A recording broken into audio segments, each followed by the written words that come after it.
প্রিয় দর্শক, আসসালামু আলাইকুম রহমতুল্লাহ এবং সকলের প্রতি রইল শুভেচ্ছা ও শুভকামনা। আশা করি সবাই ভালো আছেন এবং সুস্থ আছেন। ভূতের গল্প পছন্দ করেন না এমন মানুষ খুঁজে পাওয়া দুষ্কর ব্যাপার। তাই আপনাদের সকলের প্রিয় ভৌতিক গল্প নিয়ে গল্পের ভূত 914 থেকে সাথে আছি আমি সাইফুল শাকিল। প্রিয় দর্শক, আমাদের গল্পগুলো যদি আপনাদের ভালো লাগে তাহলে আমাদের চ্যানেলটি সাবস্ক্রাইব করুন, লাইক, কমেন্ট এবং শেয়ার করুন। নিয়মিত আমাদের ভিডিওগুলো পেতে বেল আইকনে ক্লিক করুন। মনে রাখবেন, আপনাদের ভালোবাসাই আমাদের অনুপ্রেরণা।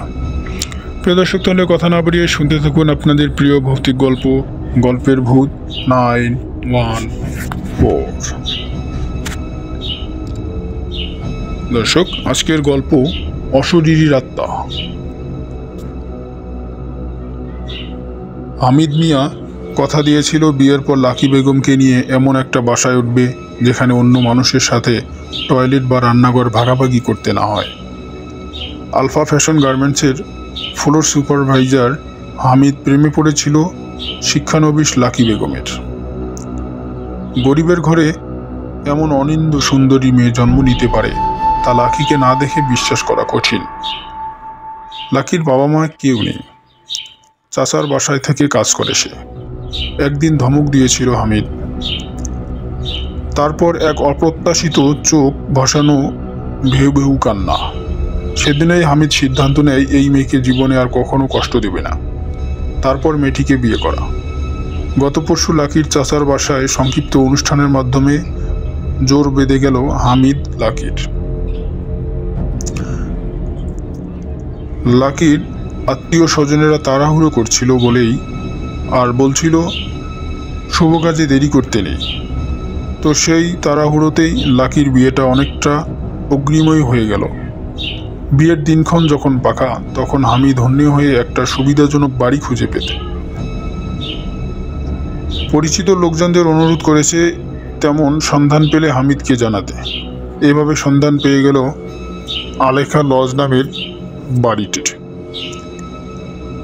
গাজীপুরের এমন বাড়ি রয়েছে তা না দেখলে বিশ্বাস করা যায় না। কোনো ব্রিটিশ আমলের বানানো বাড়ি। মূল বাড়িটার কোনো খোঁজ নেই। নানান হাত বদল হয়ে বর্তমান মালিকের হাতে এসেছে। মালিক ঢাকায় থাকে। কেয়ারটেকার আহমদ আলীর হাতে বাড়ির দেখভালের দায়িত্ব। লাকিকে নিয়ে আজ সকালে নতুন সেই বাড়িতে উঠল হামিদ। বিয়ে উপলক্ষে 3 দিন ছুটি পেয়েছিল। আজ তার শেষ দিন। হামিদ ব্যাগ এবং রংচাটা সুটকেস আর টিনের ট্রাঙ্কটা রিক্সা থেকে নামিয়ে সেই রিক্সা নিয়েই ছুটল বাজারের দিকে। সাথে লাকি। আনন্দ আর ধরে না। আজ প্রথম বউয়ের হাতের রান্না খাবে হামিদ। তাই বেশ কটা টাকা বেরিয়ে গেলেও মাঝারি একটা ইলিশ মাছ কিনে ফেলেছে। সাথে তাজা পুঁই পাতা, চাল, আলু, পেঁয়াজ আর সরিষার তেলে চলে গেল আরও বেশ কিছু টাকা। হামিদের পকেটের স্বাস্থ্য তখন বেশ ক্ষীণ, তবু মনের আনন্দ জোয়ার সুন্দরী নতুন বউ ঘরে। তাই তার জন্য রান্না করবে, তাকে আদর করে ঘুম পাড়াবে। ভর পেটে রাতের রান্না খেয়ে শোয়ার আয়োজন করছে হামিদ দম্পতি। কাল সকালে আবার কাজে যেতে হবে। ঘুম থেকে উঠতে হবে সূর্য ওঠার আগেই। তাই হামিদ যখন আধা শোয়া হয়ে বিছানায় কম্পমান অবস্থা অপেক্ষায়, তখন দেরি না করে আরও কিছু গোপনীয়তার আশায় লাকি উঠে গেল রাস্তার পাশের জানালাটি সাটিয়ে দিতে।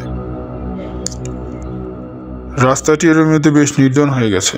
এমনিতে এই বাড়ির ত্রিসীমানায় অন্য কোনো বাড়ি নেই। তার উপর ঘর গোছাতে গোছাতে প্রায় রাত 10:30 বেজে গেছে। লাকি আলগোছে দৃষ্টিপাত করে রাস্তার পরে। হঠাৎ বুকের মধ্যে ধক করে উঠে তার। কেঁপে ওঠে সারা শরীর। একটা ক্ষণক্ষণে বুড়ি এক দৃষ্টিতে তাকিয়ে আছে তার দিকে। পরনে সাদা শাড়ি, বয়সের ভারে কুঁজো হয়ে আছে সামনের দিকে। চোখের দৃষ্টিতে শতজন্মের বিতৃষ্ণা আর ঘৃণা। চোখ নয়, যেন চকচকে দুটো রৌপ্য মুদ্রা বসানো আক্ষি কোটরে। গা শিরশির করে ওঠে লাকির। মনের কোণায় বাসা বাঁধে গুমোট একটা ভয়ের অনুভূতি। তাড়াতাড়ি জ্বালানা বন্ধ করে বিছানায় উঠে আসে সে। নিজ সংসারে বাতি নেভানো প্রথম সোহাগের সময় কেমন একটা নিষ্প্রিয় শীতলতা গ্রাস করে লাকিকে। সে রাতে ভালো ঘুম হলো না লাকির। অবচেতন মনের কোণে ভেসে আসে সেই বুড়ি ঘৃণা মাখানো তীব্র দৃষ্টি। ছেঁড়া ছেঁড়া স্বপ্নে দেখলো বুড়ি তাকে আঙ্গুল তুলে শাসাচ্ছে আর কুরুচিপূর্ণ ভাষায় গালি দিচ্ছে, নানান অশ্রাব্য ভাষায় গালিগালাজ করছে। ছেলের সাথে অভিসম্পাত করছে স্বামীর গোপন সোহাগকে। অস্বস্তি নিয়ে ঘুম ভাঙে লাকির। ভোরে হামিদ মিয়া কাজে গিয়েছে। পান্তা ভাত, কাঁচা পেঁয়াজ আর বাসি তরকারির ঝোলই ছিল নাস্তা। যদিও ইচ্ছে ছিল পরোটা আলু ভাজি করার, কিন্তু গত রাতের অস্বস্তি, অনিদ্রা আর প্রথম সোহাগে অভিজ্ঞতায় ক্লান্ত রাকিকে এগুতে দিল না। বিয়েতে উপহার পাওয়া একটা নতুন সুতির শাড়ি নিয়ে গোসলখানায় ঢোকে লাকি। গোসলখানাটি বাড়ির বাহিরের দিকে, শ্যাওলা পড়া পুরনো পাঁচিল, টিনের দুমড়ানো দরজা। সকালের আলো ফুটে উঠেছে তখন। ধীরে ধীরে নিরাভরণ হয় লাকি। শরীরের আনাচে কানাচে বইতে দেয় বরফ শীতল পানি। সদ্য মোড়ক খোলা সুগন্ধি সাবানের গন্ধে ম ম করছে পুরো গোসলখানা। ঠিক এমন সময় একটা অদ্ভুত অনুভূতি গ্রাস করে লাকিকে। মনে হচ্ছে কোনো এক গোপন গবা কক্ষপথে লাকির সুডোল গোলাপি দেহটা তাড়িয়ে তাড়িয়ে উপভোগ করছে কেউ। লজ্জা, ভয়, অস্বস্তি আর রাগে সারা দেহে চুমকুরি খেয়ে ওঠে লোমকূপগুলো। নিশ্চিত হওয়ার জন্য হঠাৎ টিনের দরজার হুড়কো খুলে বাহিরে চোখ বোলালো লাকি। দেখে না, কেউ তো নেই। আবেশ মুছে দ্রুত গোসল সেরে ঘরে ঢুকে পড়ে সে। চুল এলিয়ে দিয়ে চালের কাকর বাঁচতে বসে লাকি। বিগত জীবনের কত স্মৃতি মনে উকি ঝুঁকি দেয়। আসলে মানুষের জীবনটা কত বিচিত্র। সে কোথায় ছিল আর এখন কোথায়। ভাবতে ভাবতে একটু তন্দ্রার মতো আসে। আটকে থাকা বাঁধ ভেঙে কোথা থেকে যেন আশ্রে পড়ে একরাশ ঘুম তার চোখের জমিনে। একটু শীত শীতও লেগে ওঠে। দু চারবার ঝিমিয়ে চালের থালার উপর পড়তে গিয়ে লাকি চৌকিতে ওঠে। ঘুমিয়ে নিতে হবে খানিকটা ক্ষণ। মাতালের মতো অদ্ভুত ভঙ্গিতে ঘুমিয়ে পড়ে সে। কত সময় পেরিয়ে গেল লাকির ঘুম অশান্তিতে পরিপূর্ণ হয়ে ওঠে। মনে হয় কোনো অন্ধ জগতে আটকে গেছে তার আত্মা। শরীরে আর ফেরত আসতে পারছে না। নিঃশ্বাসে বদ্ধ বদ্ধ ভাব আর অনিয়মিত হৃদস্পন্দন। গলাটাও শুকিয়ে কাঠ হয়ে আছে। হঠাৎ বোধ হলো তার নাকে, চোখে মুখে অস্বস্তিকর সুরসুরি লাগছে। মুখটাকে এদিক ওদিক ঘুরিয়ে অস্বস্তি থেকে মুক্তি পাওয়ার চেষ্টা করে সে, কিন্তু ক্রমশ বাড়তে থাকলো তা। ঝট করে চোখ মেলে লাকি। ঠিক 1 ফুট উপরে সমান্তরালভাবে শূন্যে ভেসে আছে একটা বুড়ি। ঘোলা চোখে তীব্রভাবে লাকির দিকে তাকিয়ে আছে সে। অন্তরাত্মা ছিটকে বেরিয়ে আসতে চায় লাকির। মুখ দিয়ে গুঙ্গানির শব্দ বের হয়, তবুও নড়তে পারে না এক চুল পরিমাণও। হঠাৎ একটা বুক ভাঙা আত্মচিৎকার দিয়ে কেঁদে ওঠে লাকি। সাথে সাথেই ভেঙে যায় তার ঘোর। দেখে কেউ তো ঘরে নেই। সারা শরীর ঘামে ভিজে জব জব হয়ে আছে। ছাতি ফাটা তৃষ্ণায় শুষ্ক হয়ে আছে কণ্ঠনালী। টলতে টলতে বসে তখন উঠে বসে লাকি। হাফ টাইম সেরে দুপুরে খাবার খেতে বাসায় আসছিল হামিদ মিয়া। দূর থেকে টিনের গেটটা হুট করে খোলা দেখে বিরক্ত বোধ করে সে। যাওয়ার সময় লাকিকে বারবার বলে গেছে নতুন এলাকা, তাই সামনের গেটটা বন্ধ করে রাখতে।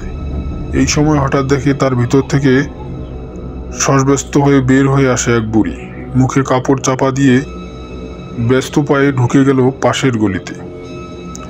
উদ্বেগ আর উৎকণ্ঠা নিয়ে দ্রুত পায়ে বাড়িতে ঢুকলো হামিদ মিয়া। এসে দেখলো চৌকিতে উদ্বাস্তুর মতো বসে আছে লাকি।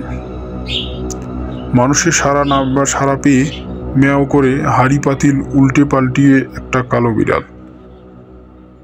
কাছে গিয়ে জোরে কয়েকবার ঝাঁকি দেওয়ার পর ধীরে ধীরে মুখ তুলে চাইল লাকি। স্বামীকে দেখে ঝাঁপিয়ে কান্না এলো তার দু চোখে। না, হামিদ মিয়া বিশ্বাস করলো না লাকির কথা। ঘুরে ফিরে সান্ত্বনা দিতে গিয়ে বলল দুঃস্বপ্ন দেখেছে সে। দিনে দুপুরে তার রৌদ্র ঘরে কিভাবে ঢুকবে বুড়ি, আর বাতাসেই বা ভাসবে কিভাবে। লাকি যতই বলুক হামিদ সান্ত্বনা দেয় তাকে, বলে নতুন বাসা, গোছানোর ক্লান্তিতে গভীর ঘুম হয়েছিল। তার আর ঘুমের ঘরে দেখছিল দুঃস্বপ্ন। লাকি শারীরিক আর মানসিক অবস্থা দেখে সিদ্ধান্ত নেয় সে আর কাজে যাবে না।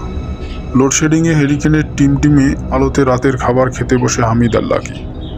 বিকেল থেকে লাকি ধীরে ধীরে সুস্থ হয়ে ওঠে। আর কোনো অসুবিধা হয়নি তারপর, বরং সন্ধ্যায় চা বানিয়ে আগুন গরম পুরি সিঙ্গারা দিয়ে খেয়েছিল দুই টোনাটুনি। আর গুটগুট করে গল্প করছিল ভবিষ্যতের। খেতে বসে হামিদ ভাবে এক ফালি লেবু হলে ভালো জমতো খাবারটা। লাকিকে বলতেই রহস্যময় হাসি দিয়ে উঠে গেল সে। এক মনে খাচ্ছিল হামিদ মিয়া। হঠাৎ সামনে দেয়ালে ঝিকমিক করে উঠল ধাতব প্রতিফলন। তড়িৎ গতিতে পিছনে ফিরে পাথরের মতো জমে গেল হামিদ। লাকি এক হাতে ছোরা উঁচিয়ে দাঁড়িয়ে আছে তার পিছনে। হামিদের মাথার তালুর দিকে তাক করা, চোখে কোনো কালো অংশ নেই, পুরোটাই সাদা। বনবন করে ঘুরছে চারপাশে। আরেক হাতে অর্ধ কাটা কাগজি লেবু থেকে ঝরঝর করে গড়িয়ে পড়ছে তাজা রক্ত। লাকির হাতের তালু বরাবর ফালি ফালি গভীর ক্ষত। লাকি বলে তীব্র কণ্ঠে আর্তনাদ করে ওঠে হামিদ। কা কা করে কর্কশ কণ্ঠে ডেকে ওঠে পাশের আম গাছে আশ্রয় নেয়া কয়েক শত কাক। নরক গোলজার শুরু হয়ে গেছে যেন চারপাশে। এবার বিস্ফোরিত চোখে হামিদ দেখে লাকির লম্বা চুলগুলো উপরে উঠে যাচ্ছে, সাথে সাথে লাকিও। চুল ধরে কেউ তাকে ঝুলিয়ে রেখেছে ছাদের সাথে। হঠাৎ হঠাৎ মুখের চামড়া কুঁচকে গিয়ে রূপ নিতে চায় কোনো বিভৎস বুড়ির, যেন ভেতর থেকে জোর করে ফেরে ফুরে বের হতে চায় অন্য কোনো সত্তা। এমনি সময় কোথা থেকে এক বুক সাহস এসে ভর করলো হামিদ মিয়ার কলিজায়। লাকির প্রতি স্নেহে আচ্ছন্ন হয়ে উঠল মন। এক লাফে চৌকির উপর দাঁড়িয়ে আল্লাহু আকবার বলে লাকির হাঁটু ধরে নিচের দিকে দিল টান। নারিকেল গাছের মৃত শাখার মতো ঝুঁক করে মেঝেতে লুটিয়ে পড়ল লাকি।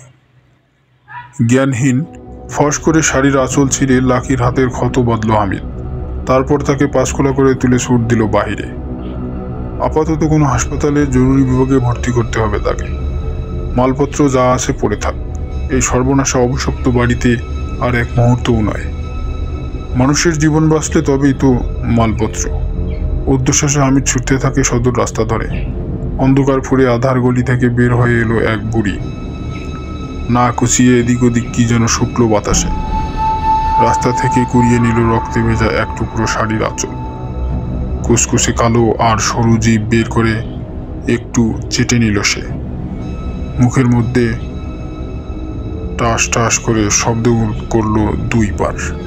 কোমরে গুজে নিল টুকরোটি। তারপর চাপা কণ্ঠে খলখল করে হাসতে হাসতে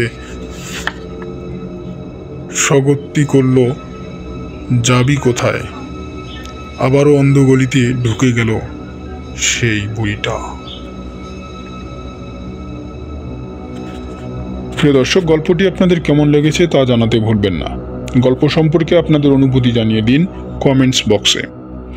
প্রিয় দর্শক, আপনাদের একটি লাইক ও একটি কমেন্টস আমাদের অনুপ্রেরণা যোগাবে। আমাদের পরবর্তী ভিডিও সবার আগে পেতে বেল আইকনে ক্লিক করুন